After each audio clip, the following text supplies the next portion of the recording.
So today I want to talk a little bit about how I made Neon Signs and Milky, the 2 short films that I've made this year. So without further ado, let's get into it. But before I get into Milky, I want to talk about the first film that I consider that I made. Although I had made a number of films before Neon Signs, I still consider this my first. I had a budget of about £1,000, which if I had now, I would spend completely differently. But you may be wondering, where did I get all that money from?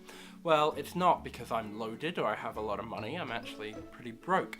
But I did some crowdfunding for the first time, and through Indiegogo I raised about £6,500. No, I raised about £650, and then I got another £350 from the university through a scholarship. Right, sorry about that, my card was full, so I just had to delete everything off it. So I had the budget, but now what was left to do was to actually create a good film. So writing is not my strong suit. In fact, my dialogue is awful. I have a lot of friends that seem to just be able to write in their character's voices, but when I write, it actually just seems to come out as, like, my voice. So I thought I will take advantage of this by making a purely visual film. Problem was, I didn't actually begin with a strong idea, because I had all these images in my head of different scenarios, but it was just about linking them together and making a story that actually made sense. So what I'm getting at is there was basically a lot of problems to begin with the story. On Neon Signs, I worked with the biggest crew I've ever worked with, which was only actually 8 people, but there still was a lot of people, including the 3 actors I had to sort of manage in my head. And it didn't help that we were starting filming at 8 o'clock each night and went on till about 1 or 2 in the morning. So to sum up, I thought that this film,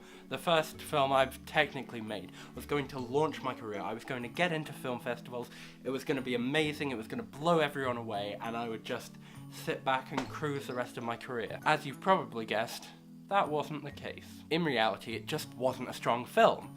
My actors delivered amazing performances and everyone worked really hard on it, but because I failed in that initial concept stage, the rest of the film was just let down. I'm not saying at all that I hate Neon Signs or I wish I'd never made it. It was an amazing experience and I met loads of really great people, and I'm proud that this is the first film I made and it actually turned out to be a film, no matter the story problems. And so naturally my confidence took a big blow. I was thinking, like, why am I doing this?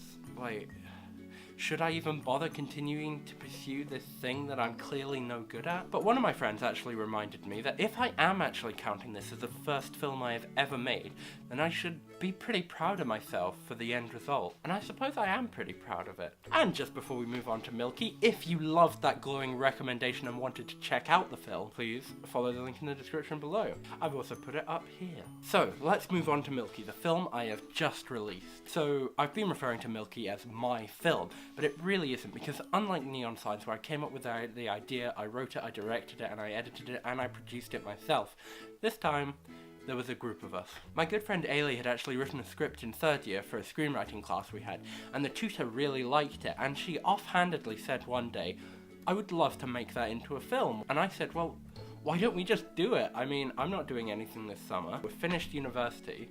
What's holding us back? And then at that point, I approached my flatmate, who's also a filmmaker, and said would he be interested in producing this film. He was on board, and suddenly we had our core creative team. The 3 of us spent 2 months in pre-production, which gave us plenty of time to focus on almost every aspect of the film. Emphasis on the word almost. I decided to go without storyboards.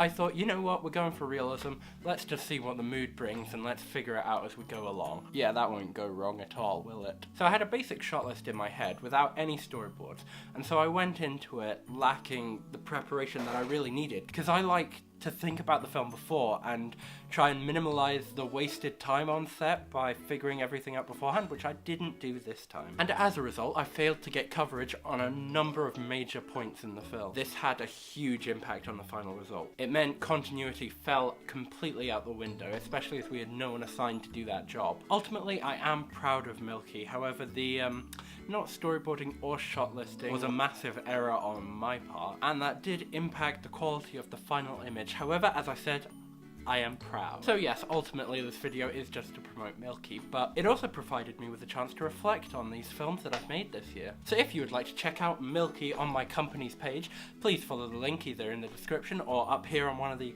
annotation title cards, whatever they call them these days. And until next time, thanks for stopping by. Bye.